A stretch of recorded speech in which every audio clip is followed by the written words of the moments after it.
I'd like to kick off this critical issues session by introducing myself and my colleagues here that will work as the panelists here.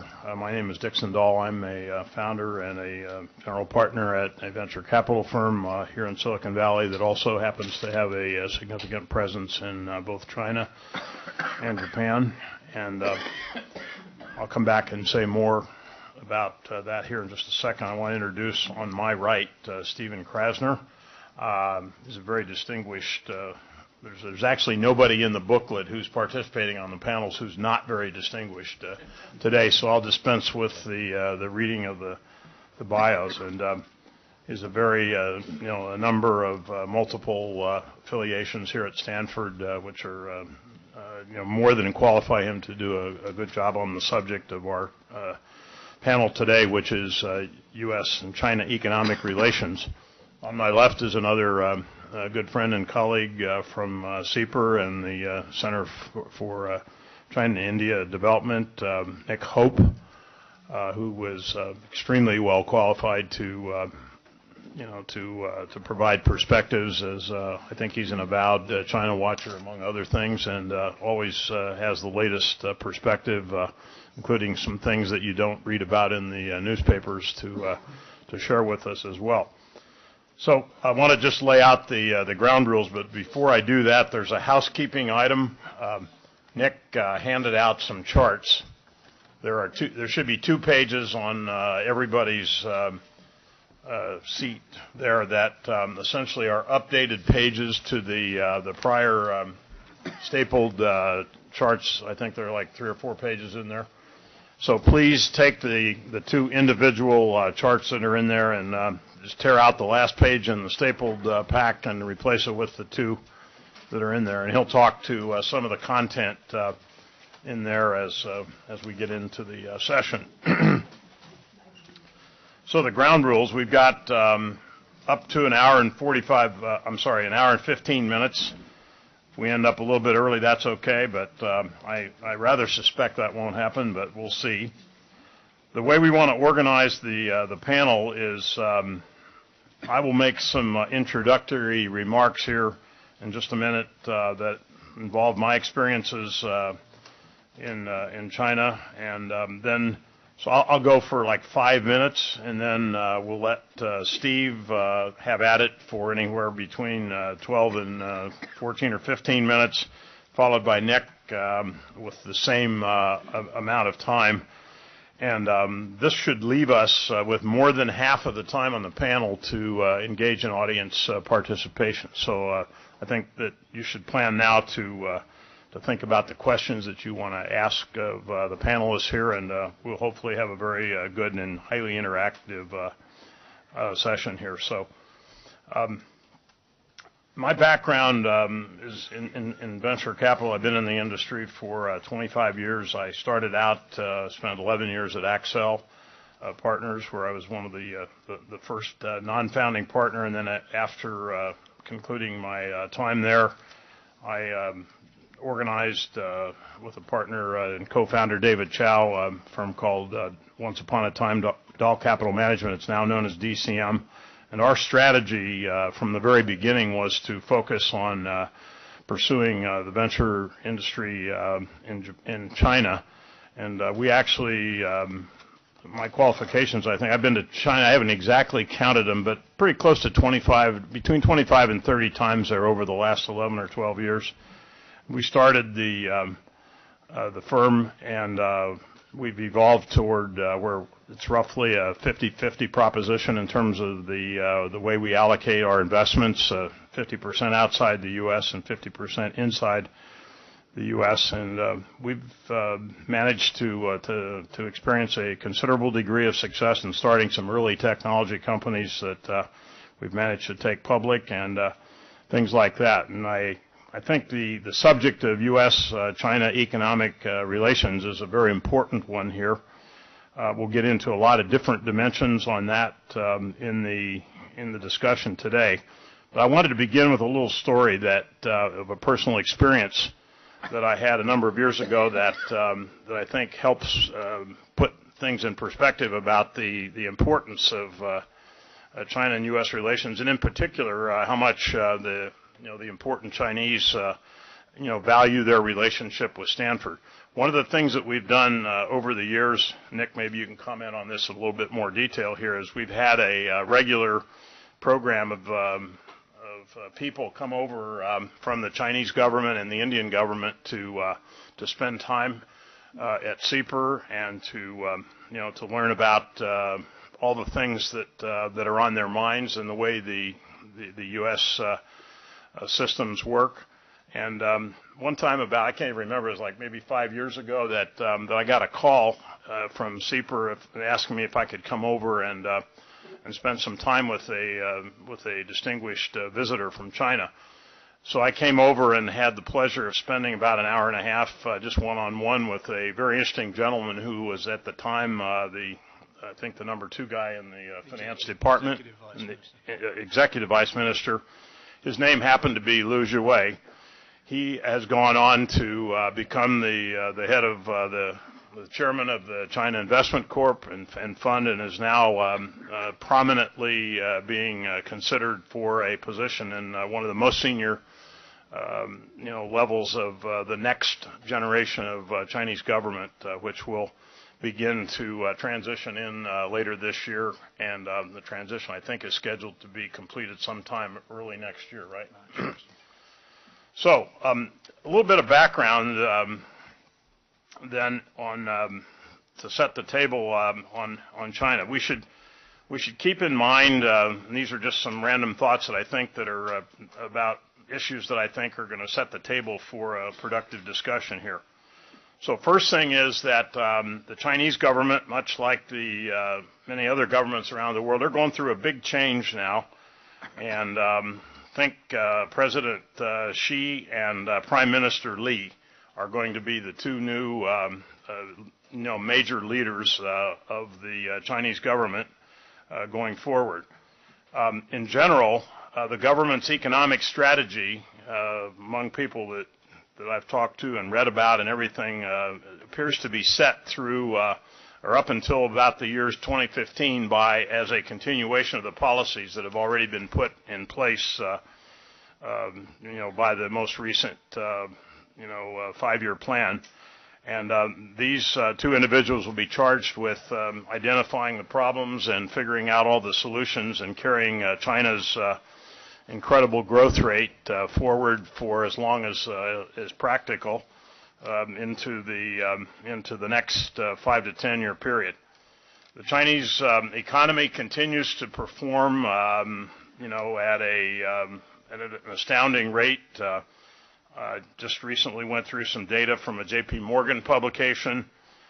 They're again forecasting still a growth rate for 2012 of around 8 to 8.5%, which is an astounding number, especially if you take a big number and compound it at 8 versus 2, which was one of the points that was made in one of the earlier sessions today. You're going to get pretty close to seeing why people believe that China will overtake the U.S. at some point here, and probably not 35 years from now or 38 years from now, but probably much sooner if you look at, especially on a purchasing power parity basis.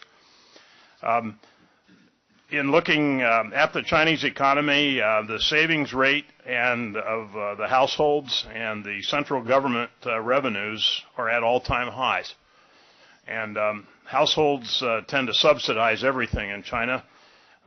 The central government revenues are up to like 8 trillion RMB in 2010 and 2011. So they have the exact opposite problem of the U.S. government here. They really can't completely figure out how to spend all that money. One of the key lessons that I learned in my discussions with Liu Zhiwei back 4 or 5 years ago, that time one of the top priorities of the government was to, no matter what happened, they had to create 15 to 20 million new jobs every year, or they, based on experience, could experience social unrest and instability that would threaten the party in power at that point in time. We have 20 trillion RMB also that's frozen in the banks.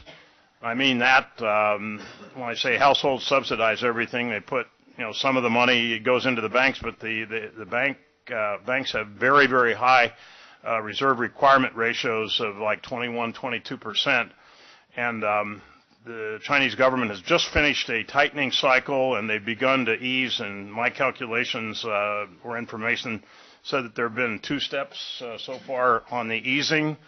And inflation is moderating, and they're continuing to forecast this, keeping up with this very rapid growth rate. So I'd like to just conclude my introductory remarks here with one important philosophical statement that I think hopefully will be provocative, and we can get some debate and discussion, or people in the audience that disagree with us later when we have the interaction here. But I'm a strong believer in the philosophy that Henry Kissinger and Hank Paulson have espoused, and I've heard both of them speak many, many times over the last couple of years. And the key message is that China needs the U.S. and the U.S. needs China, and that it's not a zero-sum game. We need each other, and that's what I hope we can get some of our panelists here to further comment on. So I'd like to, at this point in time, then turn over the discussion here to Steve Krasner, and he'll lead off with his opening remarks. Yeah. So first, I have to say, you indicated that everyone here was well qualified. Well, first, I'm not an expert on China, and I'm not an economist. So you can decide after my 12 minutes how well qualified I am. But I know that Dixon and Nick are experts on China, so I just want to say at the end, if you have real questions about China, ask them. So I won't have good answers for you. Second, what I'm really going to do is continue some of the observations that Neil Ferguson made. But I can't resist, and I admit that this is very unfair, beginning with 2 observations where it's clear that he's demonstrably wrong. All right, one argument he made was the software is out there and you just have to download it. This clearly is not right. The West has been way, way richer than the rest of the world for 200 years. It's actually very hard to download the software. And it's not just a question of looking at the United States and figuring out how to do it. Whatever software China and South Korea downloaded, it wasn't ours. And there are big, big swaths of the world that have not been able to download the software. That's one thing. The second thing is Neil focused a lot on rule of law.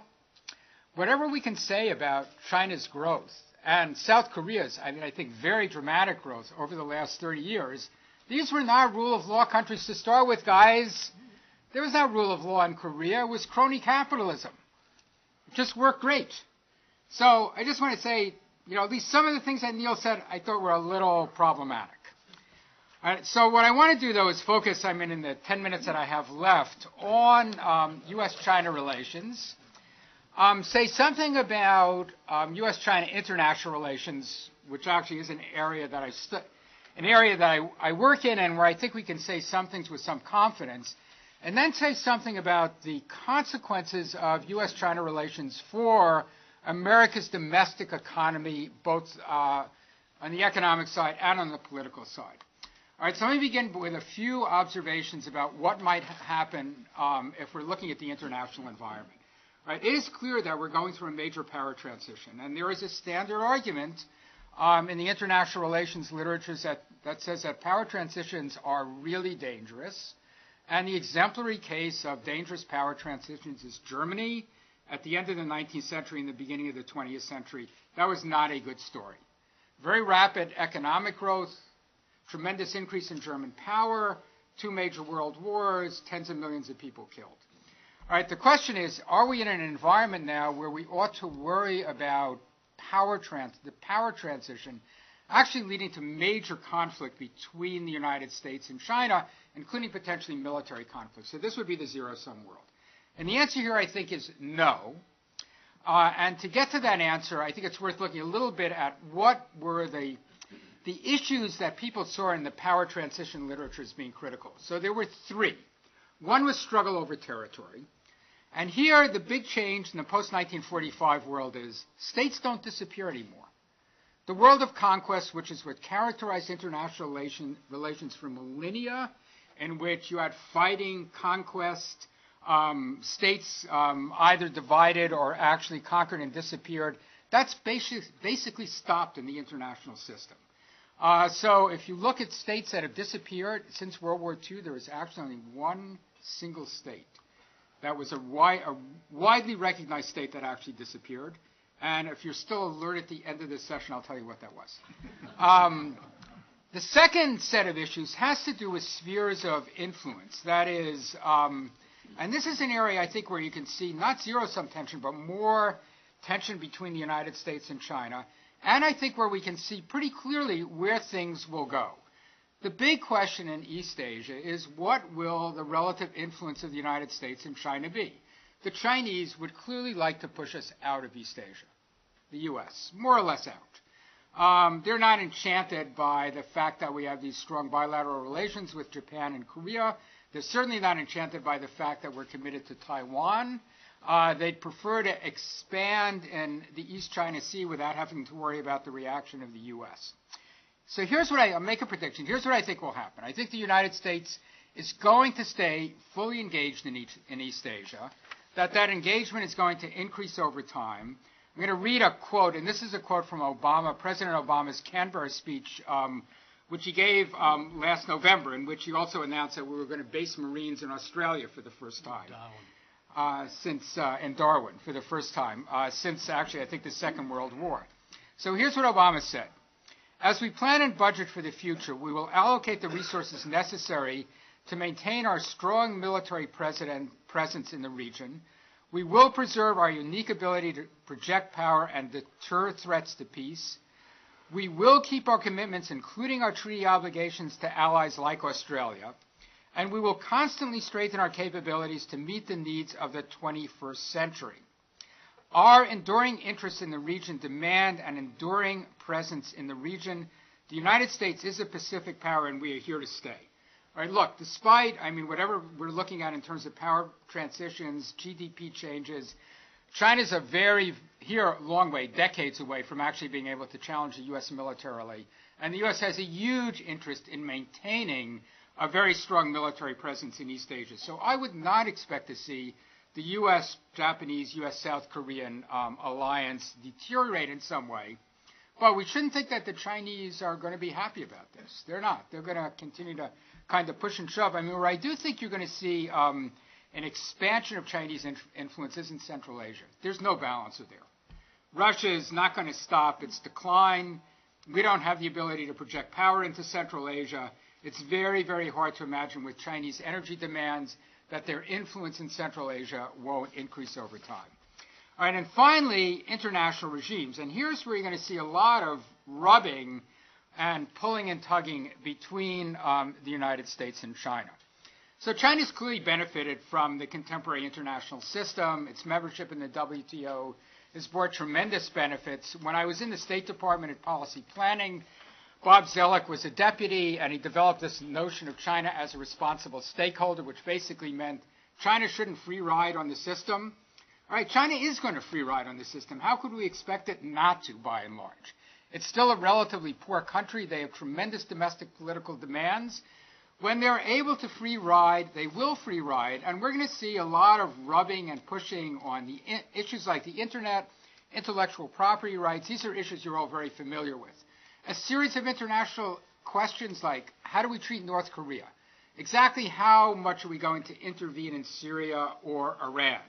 What should be the rules of the game if we're thinking about investment in Africa?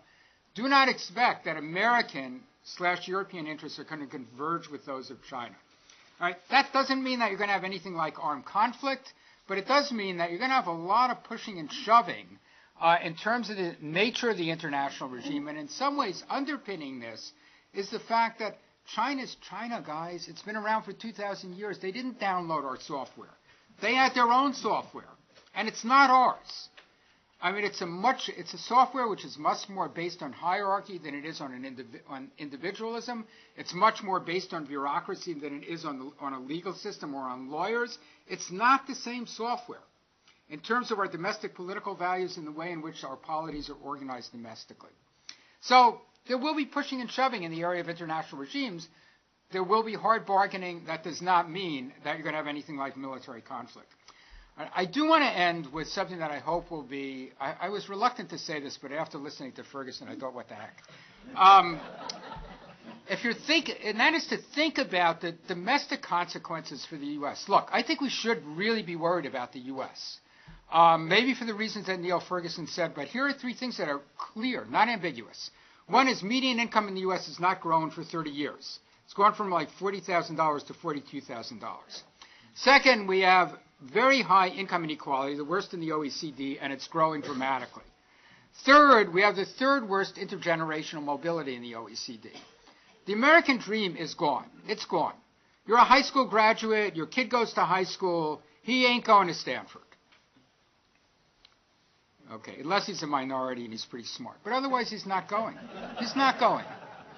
Or a legacy. Legacies have to be smarter, I think. Yeah. Basketball player, yes. But it's a small number there.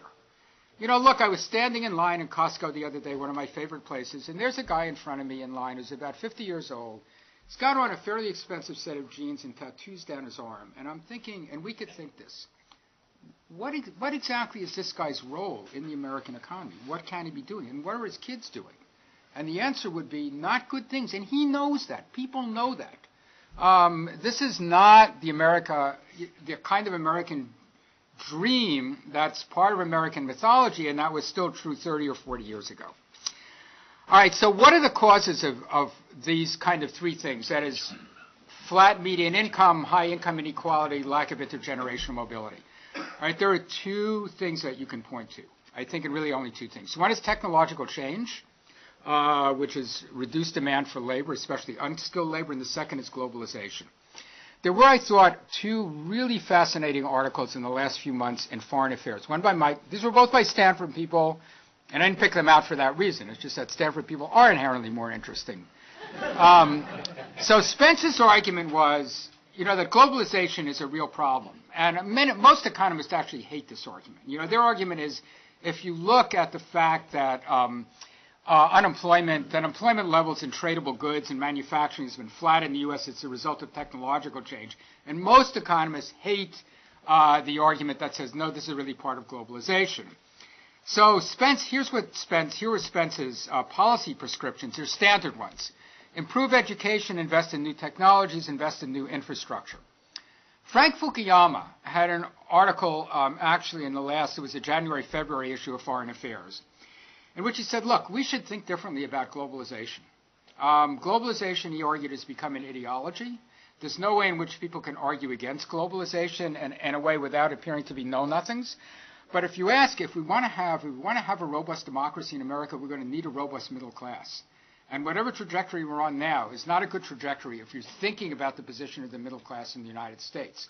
And while the deterioration of the middle class may partly be the result of technological change, it also surely must partly be the result of the hundreds of millions of people that have entered the global labor market over the last 20 or 30 years. All right, this is not an easy answer to how to deal with that problem, because it's not only which says you should just go to protectionism, but there's also a real question about whether or not we just ought to put a stake in the ground now and say globalization, global openness, world markets are exactly what we need for American success. That's not clear. Okay, make sure you're noting your questions here so that we can continue on. But I want to give Nick Hope his shot at the opening remarks here. Yeah, let me... Nick is the head of the Stanford Center for International Development. I'm sorry, I said China and India. And before that, I spent some time in the World Bank. Let me just pick up on something Steve said. This rule of law notion in China. It wasn't so long ago that one of Ferguson's colleagues at Harvard, Bill Orford, made the point that in China it's much more a situation of rule by law than rule of law, and that the law exists to serve the interests to a very large extent of the party. Now, I do believe that's changing, but it hasn't changed yet, and I think it's still got quite a way to go. I put a handout for you. I didn't give you the whole thing because I wasn't allowed to. It does tell you what I want to say, and so I'll quickly whip through that, and then I'll try and illustrate that with a few of the charts, two of which I had to update because the National People's Congress met this week, and on Monday the Prime Minister put out the actual data, which make China look even better than my data did. So 3 observations, 2 questions, both of which questions relate to what Steve has already said. First thing is that what China's done the past 3 decades is beyond extraordinary. It's not miraculous. I was chastised in Indonesia once. We talked about a miracle, and the planning minister said, "This is not miraculous, this is just the result of a lot of hard work." And I'm sure China would say exactly the same. They've worked extremely hard to achieve what they've achieved. Second point I would make is that China's growth has been globally beneficial. I would take issue with Steve's notion that somehow globalisation has proceeded to a point where it's no longer a friend of the United States. I believe that to be fundamentally wrong. And I certainly wouldn't want to be in a position of saying at what point do I want to stop the globalisation process. But it is the case in my mind that China doesn't win means that we have to lose. In fact, if we set aside all humanitarian considerations involved with China's rise, in particular the huge reduction in poverty that China and, for that matter, India have accomplished in the past 20-odd years, China still contributed a good deal of impetus to growth worldwide and thereby helped many countries as well as China to achieve economic advancement. Third thing I've said, China's not the source of US's current economic problems. They don't need any help to create problems for themselves. It is the case that I believe China has mismanaged its economy to a large extent, as manifested by this huge and ridiculous current account surplus that China ran. I don't believe that was a policy decision. I think, having joined the WTO, this was something that simply overtook China. And they didn't recognise soon enough the imbalances domestically between investment, consumption, and the huge savings surplus that China enjoyed. The measures to redress this were not taken soon enough. But the notion that somehow China's going to steal all of America's jobs, which even very good economists like Paul Krugman put out into the New York Times and other places, I mean, that's Hank Paulson got it right after he left the Treasury and went back to China, and he admitted that if the jobs didn't go to China, if China priced itself out of the US market, it's not beyond Walmart and Costco and the others' wit to locate cheap manufacturers in other developing countries, and I'm sure India, Mexico and others will be only too happy to take on China's role. It is the case, of course, that China's logistics are much better developed. Back to Steve's point, though, China's rise does impose very important questions, and I don't want to get to the security issues, but it's going to make for a much more uncomfortable world. It's not just China. There's going to be fierce competition internationally, and the prizes are probably going to be somewhat ephemeral for winning the competition, because it's amazing how fast technology is changing and how early adapters can get taken over very quickly by people who come later. I think it is going to be a case that the spoils are going to go to the nimble. If you can't adapt your economy fast, then you're not going to be as big a beneficiary from the globalisation process as not. And then we get to this question of how do you run the international economy. I've been an enormous fan of the G1. I think that having the US for the past 60 years say this is good for the world and we should get on with it has been an enormous benefit to everybody, and unfortunately that's no longer possible. You'd like to think of China as a responsible stakeholder, and that suited Deng Xiaoping. Keep your head down and get rich. But they're too big now to just keep your head down and get rich, as the charts will show. The first chart I put here is just to illustrate the point that times are very different. Not just in the past 20 or 30 years, but the last 200 years. If you compare that with what went before, it's the first one, Pitch. It's Brad DeLong's chart. based on Angus Maddison's data, but it's something to remind ourselves. It wasn't the case that the world was always prosperous. In fact, the world was very Malthusian for a very long time, and then for various reasons, technological change being one, tremendous improvements in health, agriculture, communications, we got rich. And China came to the party rather late, but if you turn to the next slide, which shows you the world's largest economies, Call out the page number. it says SCID number 1, but it actually doesn't say that. It's on this one it does. It's SCID 5 on the one that I have. But it's this one that shows the US GDP at something over 15 trillion. It shows the Chinese GDP from the NPC figures this week of about 7.5 trillion. Now, when we go to an IMF World Bank basis, that will be revised downward because the exchange rate will be smooth, etc. But anyway, China's getting very close to half the US GDP in nominal terms. And that's happened an awful lot faster than I would have predicted. Back when I was in the World Bank, if we turn to the next slide, when I was China Country Director in 1994, Chinese GDP was less than $1 trillion. Per capita income was $500. Now, 2011, the GDP is 7.5 trillion. Per capita income is 5,500, and that, for an economist, that those figures are inconceivable. That you could get that sort of change. Now, a lot of it's because they've allowed the exchange rate to appreciate. But the growth rates that they have achieved, I remember we were projecting, and the World Bank and the Chinese government's just come out with a new study, the 2030 study, and they're again projecting fairly quick reductions in Chinese growth. Nothing is more certain that the Chinese growth will decline. I mean, you can't grow 10% forever. Pretty soon you're bigger than the global economy, but how long rapid growth will persist in China is anybody's guess. What I find quite interesting, let's assume that this year the US can grow at 3+%, with 3+% inflation. US will add $1 trillion to the nominal GDP. If China grows at 7.5%, very conservative estimate that the government projects, and the appreciation continues at around 4%, and they run an inflation of about 4%, China will also add $1 trillion to its nominal GDP. So that the two economies now are partners in the very real sense that in terms of providing demand stimulus to the global economy, it's about the same.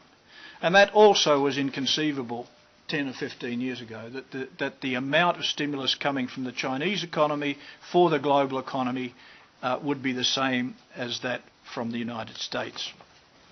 I've got one other chart that's worth looking at. It's an indication. It's the trading power. The interesting thing now is that China and the US are almost identical in terms of their merchandise trade totals, exports plus imports. China's the biggest exporter, US is the biggest importer. There has been a fairly substantial correction in the US balance of payments deficit, and for that matter the Chinese balance of payments surplus. But I would like to point out that the correction that came about in 2009 is precisely what we should have wanted to avoid. What we saw was a collapse in trade as a result of the financial turmoil and the impacts on the real economy. Yes, we wanted the US balance of payments position to improve, and the best way would have been for US exports to rise substantially, not to see imports cut everywhere and exports declining everywhere. Fortunately, there's been a fairly healthy rebound, and after this sort of somewhat intermittent recovery, we're now at a point where things seem to be getting a little better. Let me say just a couple of things about the degree of discomfort that we can expect to achieve, and then we can turn to questions. There are all sorts of things that we could ask ourselves about, things like, for example, Chinese external management. In this saga of reform, where China started in 1994 to put in place what they called a socialist market economy without, I think, having any clear idea of what that meant, They were trying to establish the framework for a macroeconomy. The first thing they were able to do was to unify the exchange rate and establish an effective way of external sector management. Now they're in terrible trouble again in the sense that they're being accused of currency manipulation. Their exchange rate management is under threat. They are still having difficulty with moving to capital account convertibility. The whole investment regime, both into China and out of China, is an extremely interesting situation, including the Sovereign Wealth Fund, the CIC, and then finally the move towards internationalisation of the currency, which can't happen before some of these other things, including convertibility, take place. But China's given every indication that it wants its currency to be one of the reserve currencies internationally, and that creates some interesting issues. I guess the thing for me, thinking about G1s and G7s and G20s, first is that the whole question of international adjustment, it's been a major problem. It was a problem at Bretton Woods and it was not solved, even though Keynes indicated the sorts of problems that we would have to deal with. And the two unsolved problems, the creation of international liquidity and the asymmetric nature of the adjustment burden. And we're seeing it in Europe. Greece has to deflate. Germany does not have to reflate. Germans are the creditors. They can take it easy and relax. Keynes recognised this potential problem and said, well, if you're a surplus country, you should have an obligation to spend more, buy things from these countries that are in deficit so they don't have to suffer massive unemployment in order to correct external imbalances. Now, the exception to that rule, of course, is the United States. It's the reserve currency country.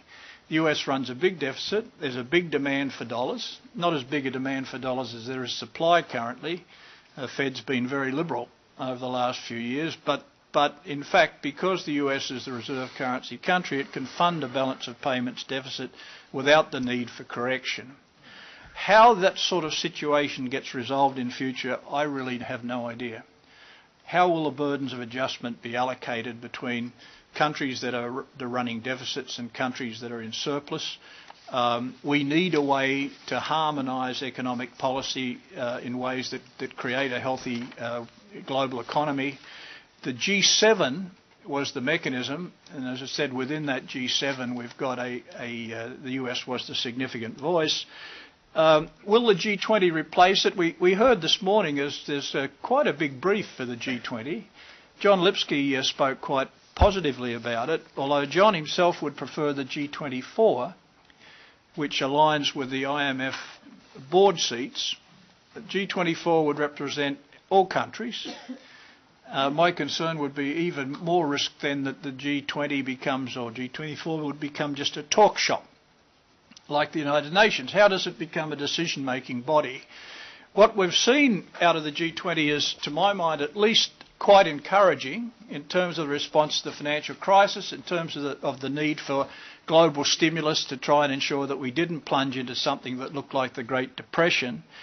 But G20's done a very poor job of, for example, moving forward with multilateral trade negotiations. It hasn't helped a bit when it comes to international negotiation of climate change agreements or resource management issues.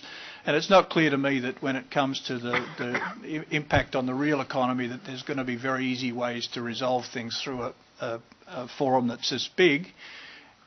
What other thing, however, can you have? I mean, do you just want to say, well, it's the US, it's Europe, it's Japan, it's some of the BRICS, probably Russia, probably China, probably India, Brazil as well? That's hardly representative of the planet as a whole, and it's not even clear once we expand to that 10 people that we have a way to manage things.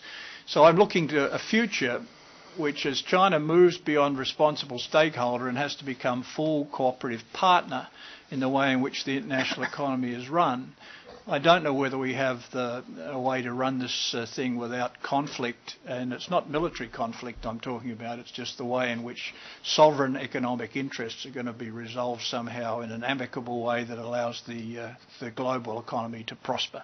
Thanks, Dixon.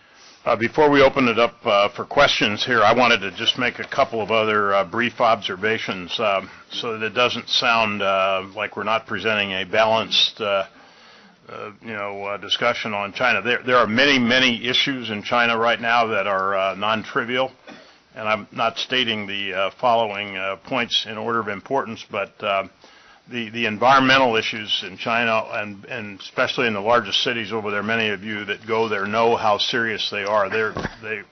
Some of the international barometers for measuring air quality, the measurements in Beijing are way off the charts by the highest measurement that any of the global measuring equipments have been designed to accommodate. And so that pollution is a very real problem. It's going to affect the health of the citizenry there. And I think that this is a major challenge that the government's going to have to step up to, and it probably represents an area that they're going to have to invest a lot of their surplus in to deal with it. And that's closely related to the government's almost paranoia over the social unrest. There was a photograph shown, I think, in Ferguson's session about the place where the people out in one of the remote provinces, revolted against the local government and actually got action. They've been very religious in their prohibitions against certain internet sites like Facebook. Facebook is still not allowed to do business in China. They've placed very strong limitations on what can and cannot be done there relative to social networking and Twitter-like services and so forth. I think that another problem that they're facing right now is, we're seeing this in some of our companies over there, is a fairly rapid wage inflation, especially for some of the most skilled positions, so that inflation upwards 15 to 20% this year is not unusual in some of the more advanced tech companies, and it's related both to the rapid growth rate, but probably more importantly to skills shortages of qualified talent. Another problem that they faced that reflected itself in the terrible beating that the Chinese stocks in the U.S. took last year is a lack of what I'll call really experienced chief financial officers and audit types of people, and just generally a culture that is very different historically from the culture that we that get involved with public companies here in the U.S. Are accustomed to and sign up for when we take our companies public, and which they just don't have the experience in doing that.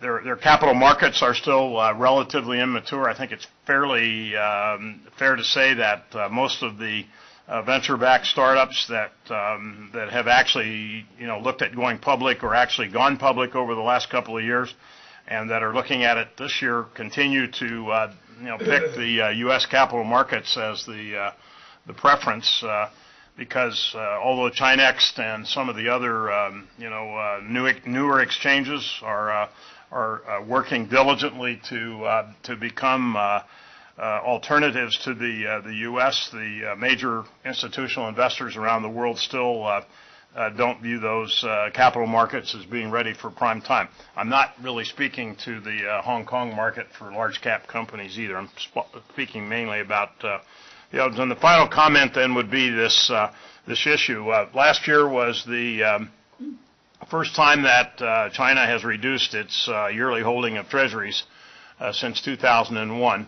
And it dropped, their holdings of bonds dropped 5 consecutive months to the end of December to 1.15 trillion. It had been way higher than that a year or two before. So these are issues that that the Chinese government and the companies and the people over there are having to wrestle with, and they complicate this picture because there are clearly a lot of them that are antithetical to just rapid growth at all costs. So with that, I'd like to open up the floor now, and I'm sure that we can have a lively discussion. Yes, go ahead.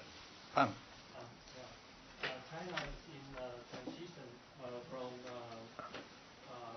export-oriented and investment-oriented model, very fast growth to more moderated growth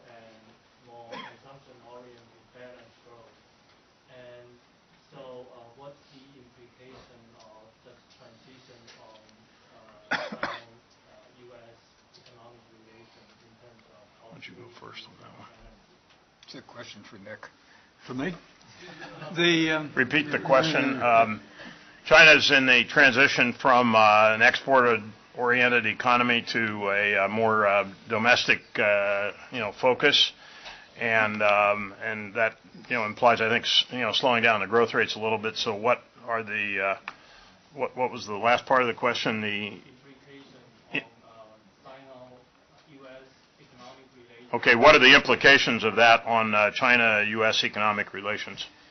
This is interesting. Let me say something about export orientation initially. I mean, it is the case that China's benefited hugely from being able to export internationally, one of the principal beneficiaries of globalisation. But I think, the investment that came in initially, a lot of the exports were so-called processing trade. They didn't add much value because you basically imported the components and assembled them and put them in a box and sent them out again. Now that's changing. A lot more of the value added is used. But what China got, perhaps, that was most important was initially some capital, though they didn't really need that much, but management skills, marketing skills, and access to markets that were very helpful in the early stage. But the effect on Chinese growth was not that great. Exports, or net exports, have always been the icing on the cake. In some years it was pretty thick icing. I mean, some years they grew 2 or 3 percentage points more than they would have had they not been able to export. But the downside of that was in 2009 they grew more than 3% less than they would have done, because the collapse in exports had a very depressing effect on the domestic economy. The fact of the matter is that China is an investment-led economy. They invest far too much. They invest very wastefully. I mean, one of the reasons over the years when people say, why are you optimistic about China's continued growth? You say because they invest 50% of GDP and they do it so badly that if they can only invest it in a more efficient fashion, then 10 or 12% shouldn't be difficult. It should be pretty easy. Martin Wolf asked this question once in the Financial Times, and I think I answered, I'd asked it 3 or 4 years before I read it, but the question is not why does China grow so fast, it's why does China grow so slowly, given that they invest so much. Now, the other side of the coin, people think that the Chinese don't consume, and they don't. The share of household consumption is lower than any other country I know of. But over the past 10 years, which country has enjoyed the fastest growth in consumption? Any guesses? China. It's just that their consumption growth has not been as fast as GDP, so that share continues to decline. Yesterday I was at a conference in Miami, Emerging Markets Conference, and people were asking this question, and a point came up again, and somebody said, yes, consumption's low in China. I think it was Professor Bai from Tsinghua University said consumption is lower than we want it to be. We're trying to rebalance it. That's one of the reasons why wages are going up so fast, that there's pressure to increase returns to households, so they're trying to push household incomes up. They're raising minimum wages at rates that seem excessive. Even unskilled workers are benefiting. But one of the fellows said, look, you don't need to worry about Chinese consumption. He said, these one-child families, they're going to spend their parents' savings, but they're going to spend their grandparents' savings as well. I mean, these youngsters are just getting into the consumer business, and there's a lag in this process, so that China will catch up. There will be rebalancing. Consumption is going to drive a much larger proportion of GDP, and then from the viewpoint of the United States or other countries, Germany's already taken massive advantage of this. I mean, there's another $1 trillion of demand in China this year. Now, some of that's going to be for US products. There'd probably be for more if the US would remove the constraints on what they can sell to China. But, that rebalancing process in which a lot more domestic demand is going to emerge is going to be something that creates enormous opportunity for US consumer goods. Got a question over here. I have actually 2 questions.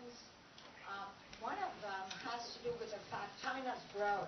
I mean, we're assuming that China will continue its present political system and everything will be very stable over the next maybe 20, 30 years.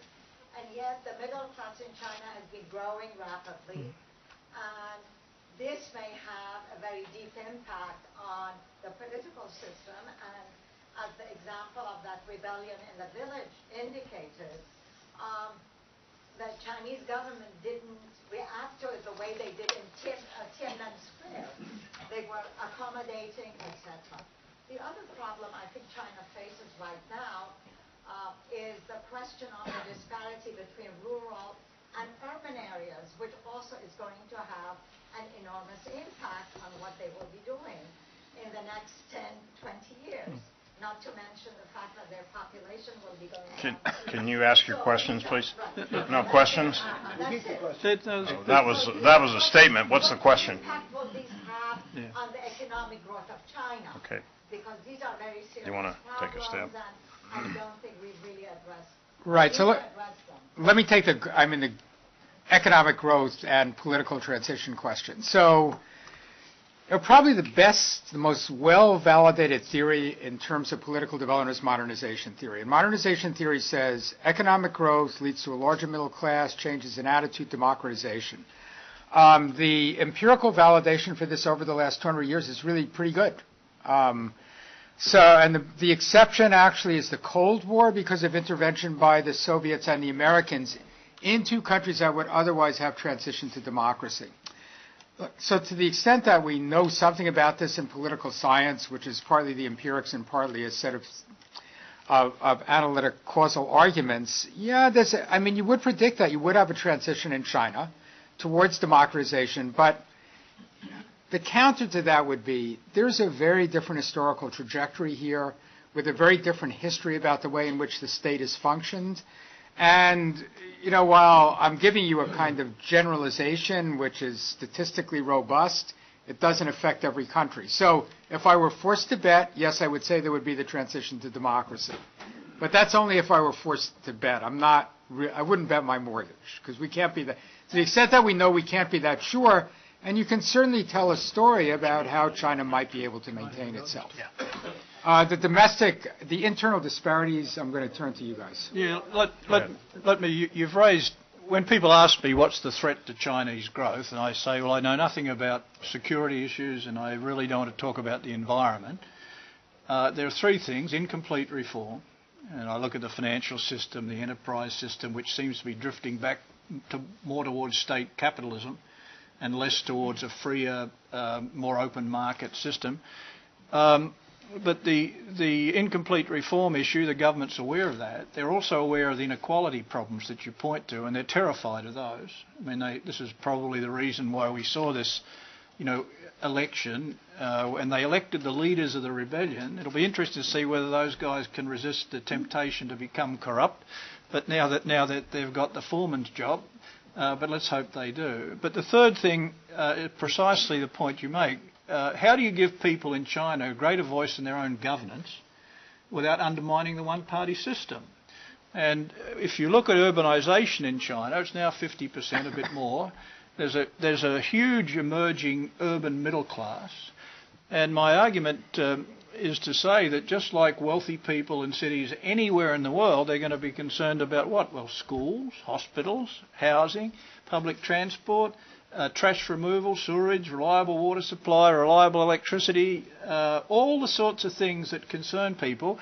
But in China, there's no way really to express your discontent if things aren't going well.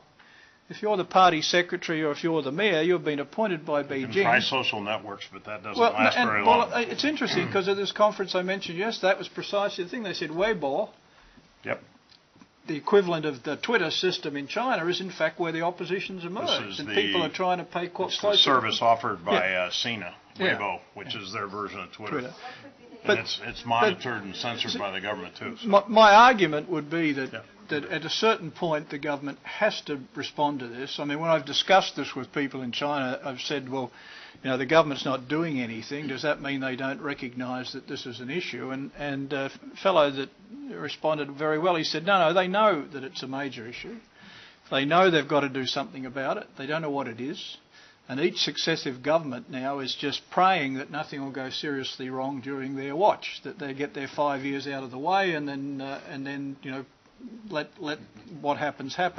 If I were the mayor of Shanghai, I would have a website that I'd encourage everybody to go on and say, how's your kid doing in school? Tell me what's wrong with the school system. If you got sick, are you confident that the hospital system is going to support your needs? What about the supply of electricity? Is this, what's the problem? I'd certainly try to create, and they do have what we might call here focus groups now to discuss potential policy changes, but how you generate that feedback and show that you're responsive to the concerns of your constituents, I don't know. And I don't think anyone in cities wants to go to democracy. The last thing they would want to do is give the peasants the vote and that money then goes to the countryside. I mean, they want to keep pretty close control on that. But within cities, that's where I expect to see the emergence of open factionalism within the party groups, a bit like the LDP in Japan, perhaps, Masa, and where you would see whether it's the workers' constituency or the army constituency or the intelligence, whoever it is, that they're going to be actually actively lobbying for support from the public. Steve, you want to go ahead? Yeah, so I want to just give you a quick addition to the modernization theory. So what's the alternative argument? Neil Ferguson referred to North Wallis and Weingast. So the argument in North Wallis and Weingast is the argument in modernization theory is you get on the escalator just keeps going up. You just have to get to the first step. The North Wallis and Weingast argument is that politics is basically about deals among elites. And actually getting to a full open access society like the United States or Europe is incredibly hard. Yeah.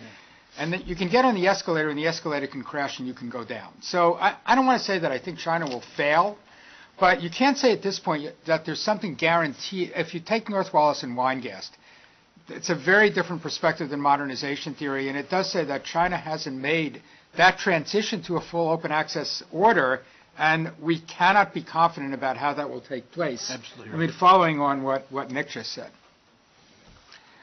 Yes. Kathy, get you next. I think it was Nick spoke of the one-child family, anyway, one of you did. And I just wondered if the government is still expecting people to have but one child, and if there's still an abnormal number of boys. Go, Nick. If you... I mean, they've already liberalised. I mean, I think they are very much aware of what many people regard as unfavourable demographics. You know, will we be old before we're rich? And it looks as if they will. The dependency ratio is going to start rising as people retire. They'll have to do the same thing that the US will do. The retirement age will have to rise. It's ludicrously low now, given that life expectancy in China has increased so much. Women retiring at 50 and men at 60. Women manage as 55. I mean, it makes very little sense. So that will certainly have to change. If you are the one child, if you are a one-child family and you marry another one-child family, you can have two children. I mean, that's a concession. That's in the cities. In rural areas or amongst the non-Han ethnicities, they're very much more relaxed about having more than one child. You can have a couple. I would think that what they probably should be aware of is perhaps what we see in Russia. Well, not so much Russia because of the health issues, but certainly in Japan, where once you encourage these people to get a little wealthier and see what life can be like with one or no children, that it's going to be much more difficult to reverse than people might think. I think already, I mean, the whole issue of you need a son to take care of you when you're old, daughters go and live with their son's family, I think that's already beginning to change. How fast that social transition can take place, I don't know, but I think that the worst aspects of female infanticide or abortions, I think that's already beginning to pass. Okay, back in the back. Can I have two questions? Yes. Henry Kissinger once said the U.S. and China conflict is a choice but not a necessity. Would you care to comment on that? Second question is that if China becomes more democratic, what kind of issue or problem you would concede? All right, so a choice, not a necessity. I mean, that is what I was arguing. I think it's true. I mean, I think, though, if you look at if you're thinking about conflict and we're thinking about military conflict, that is extremely unlikely. extremely unlikely because of nuclear weapons, extremely unlikely because it would be costly for both sides. But Taiwan is a potential flashpoint in which we cannot deny that that would happen. The Chinese are following an explicit policy now of building up their military capabilities so that they will be able to deny the United States access in case things actually break down and the Chinese think about invading Taiwan, which would be a huge challenge. But we can't totally dismiss if there's a scenario that would lead to an explicit conflict between the United States and China. It would be a breakdown in domestic order in China, which would lead to a rise in nationalism, which would lead to demands on Taiwan, which the Taiwanese government might not be able to accommodate, coupled with uncertainty about what the military capabilities were in the South China Sea, because things are changing so quickly. So you can tell that story. I mean, is that inevitable? Absolutely not. Is it impossible? It's not impossible. I think on the issue, if we're thinking about Chinese transition to democracy, I think from an American perspective, and I suppose from a Chinese perspective, I think that would be great. I mean, if that happens and there's a smooth transition and modernization theory turns out to be right, that would be a very good thing all around, for all kinds of reasons, domestically and internationally. We have another one over here. Yeah, you first. Can you comment on trends and risk of additional tariffs between the United States and China? All right, I'm going to do this, even though I'm like stepping into a pit. I went actually to the virtual reality laboratory that Jeremy Balanson has, who's a guy in communications, and they put this hood on you, and they open up a pit in the floor with a plank across it. Okay, I could not step out into that pit. My wife just walked right in and fell. So I don't know why I'm walking into the pit now, but I'm going to do it. I think if you're looking about tariffs or thinking about the exchange rate issue in general, I mean, what happened, if we're looking at management of the international system, we had an international exchange rate regime, and it disappeared with the end of Bretton Woods in 1971. Yeah. I think it's difficult to deny that the exchange rate is irrelevant. One of the reasons, Germany's done well for two reasons. One is, it was very effective in terms of retraining its workers and getting a deal between labor and management with regard to labor costs.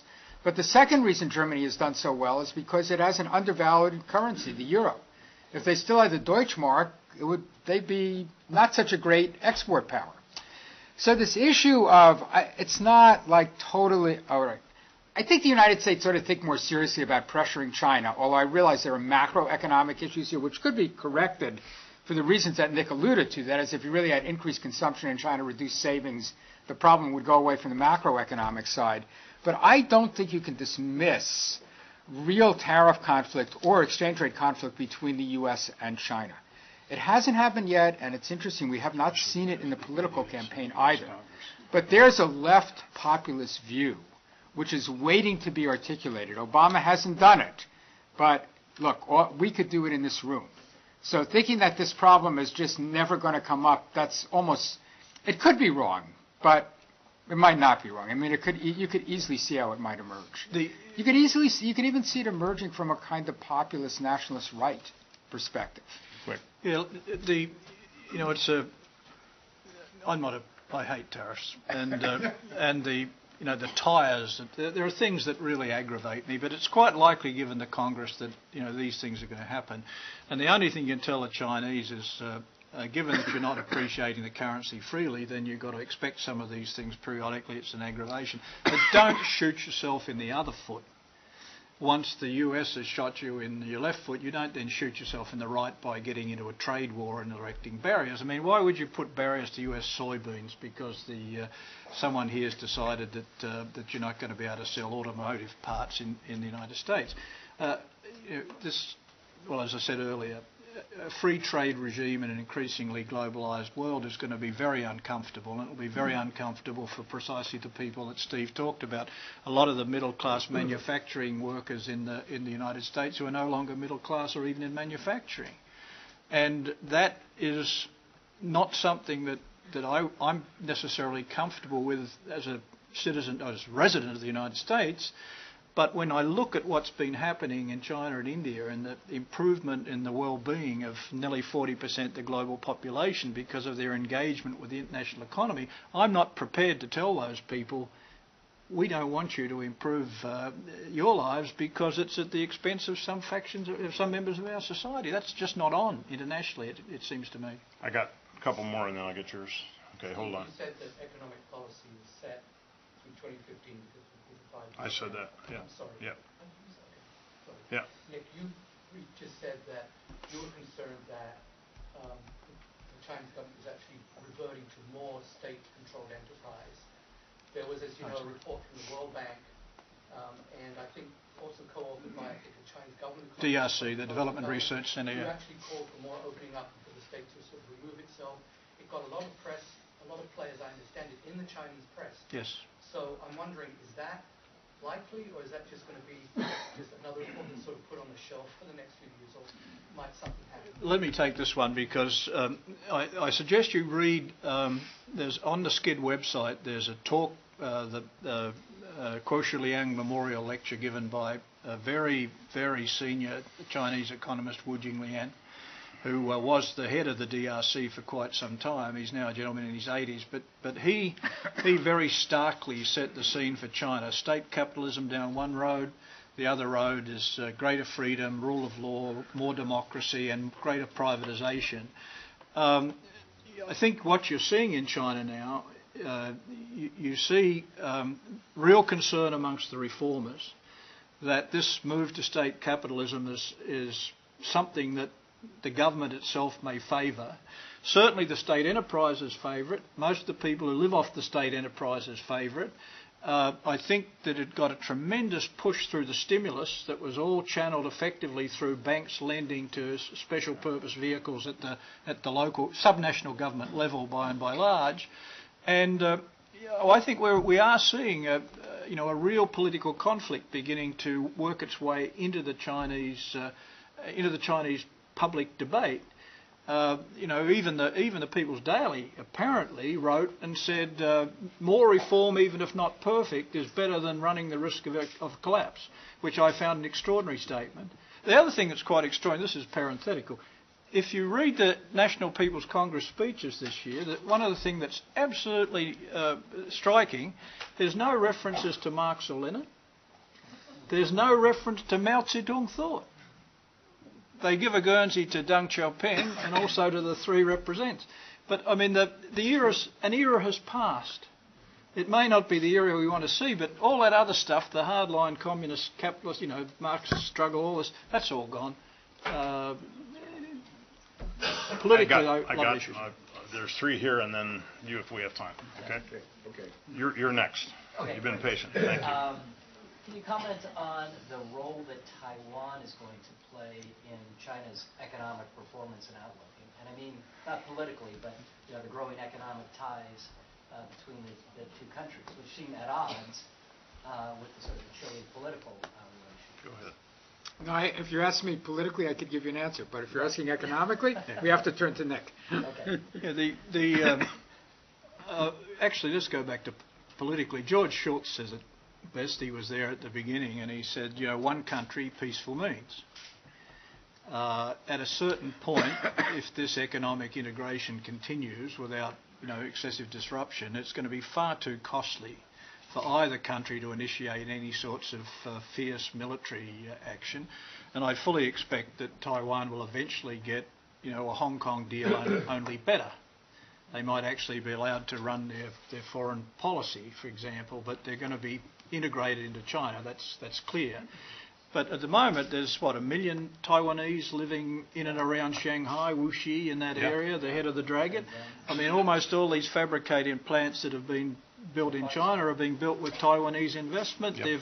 They're hollowing out in the US. Started 5-6 years ago. Absolutely. It's hollowed out in Taiwan even more. All of the fabrications moved to China, so that they're locked at the hip when it comes to IT. Now, obviously, there are other areas of investment as well, but we can hope for the best. Freeman, you're next. So, can you comment on intellectual property rights enforcement? And as any country that does not have intellectual property of its own seems to disrespect it, to the maximum. And the moment they start getting some IP rights of their own, they start paying attention to it a lot more.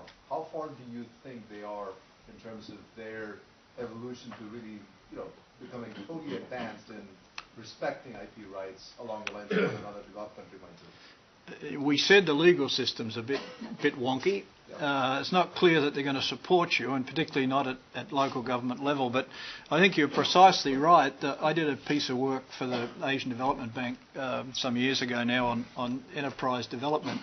And what was clear there was that these small enterprises were terrified about the appropriation of their intellectual property. And over a drink I can sort of give you an anecdote to explain it. But it was clear to me that until it became a domestic issue, then you were not going to get international enforcement of intellectual property internationally. Even though the government paid lip service to it, they could enforce it at subnational government level. There was just too much of an advantage in Guangdong, wherever it would be, for simply stealing stuff, whether it be DVDs or you name it, software, anything they could get their hands on, we would reproduce. Got time for two more here. Pitts, go ahead. Are the men that are running China patriotic people who love being in power, or are they guys who are part of the big deals and making a lot of money? Get both kids. Crack at this. Both of you.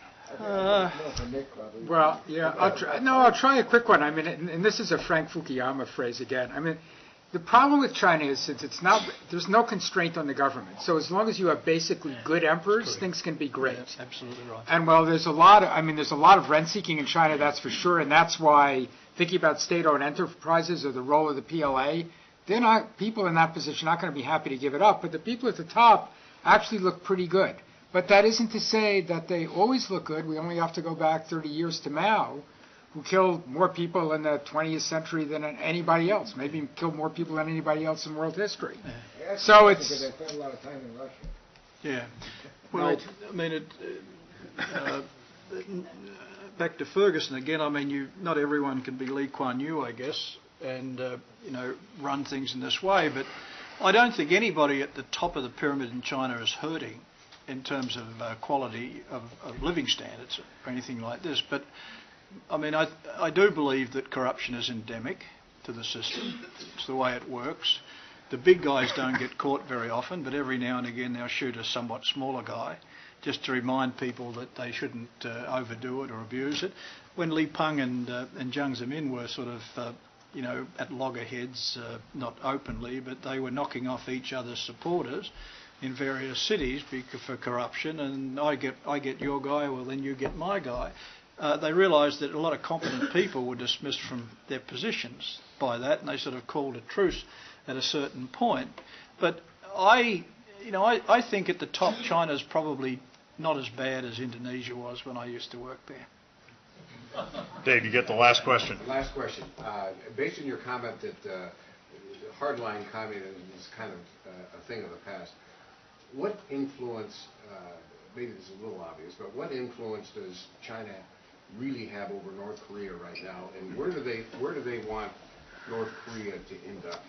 So I think we don't have a clear idea of how much influence they have over North Korea. I think the problem for North Korea is this in terms of our interaction. Our first best preference is they get rid of the nuclear weapons and we have some kind of smooth transition. But the second best preference for the United States is to get rid of the nuclear weapons even if North Korea collapses. For the Chinese, that's not their first preference is the same as ours, but their second preference is stability rather than having collapse, even if they keep their nuclear weapons, because having North Korea collapse with 20 million people? Yeah, millions coming across coming across the border, it's a problem for South Korea too. So even if they've got a lot of influence on the North, maybe, really considerable influence, it isn't clear that they're really going to want to squeeze them because the consequences of having the regime fall apart are much higher for them than they are for the U.S. Okay, in the interest of staying on time, I want to thank everybody for attending our session, and they were great questions. And thanks to both of my panelists, Nick and Steve. Thanks, Dixon. That was really great. Thank you very nice. much. Thank you. Fabulous. Good to see you.